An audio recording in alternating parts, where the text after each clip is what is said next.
Kutchi canal ते लिखियल मुंहिंजो हिकिड़ो नज़म अर्ज़ु आहे त कच्छी केनाल जे ओरिएं कप ते बुगटी ऐं बंदूक ॾिसां थो। कच्छी केनाल जे ओरिएं कप ते बुगटी ऐं बंदूक ॾिसां थो। कारी किटली कोप सां भेड़ी गोलनि जी संदूक ॾिसां थो। ऐं मां थधिड़ी आह भरियां थो। उनखां थोरो अॻिते जाना हिकिड़ी शोधा पिकत ॼल आहे।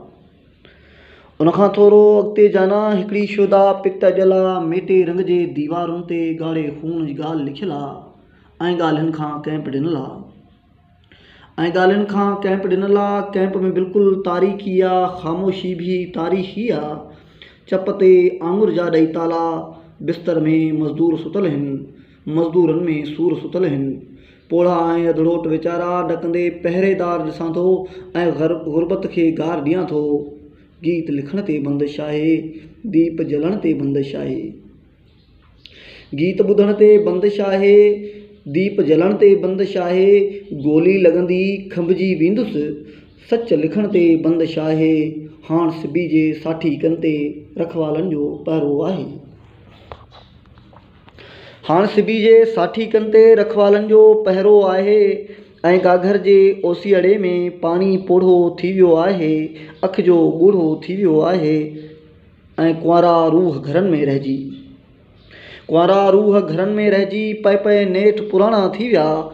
दर दर ते जो थाणा थी विया, चूड़ेलिन जा चाग भरी विया। बख़्त भरी विया, भाग भरी विया। रोज़ खिलण जी रीत अलाड़े सूर्य पुट सुहाग मरी विया।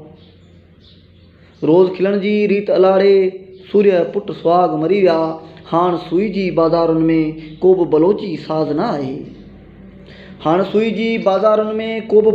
साज़ न आहे। साज़ मुआ आवाज़ न आहे। पार कढी था रोअन पोड़ा घोड़ा जोधा पुट किथे हिन। ढोल खंभाणा ढट किथे हिन। लाॾनि खे हिन धाॼा कपिड़ा खोंबा पहिरियल पट किथे हिन।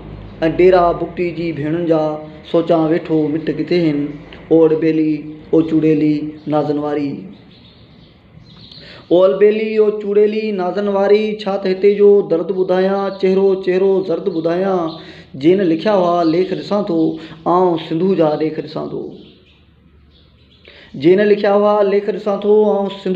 ॾिसां थो। हाण सुई जा सभु चौराहा हिक मक़बूज़ा सिंध लॻनि था। माले गनीमत थियूं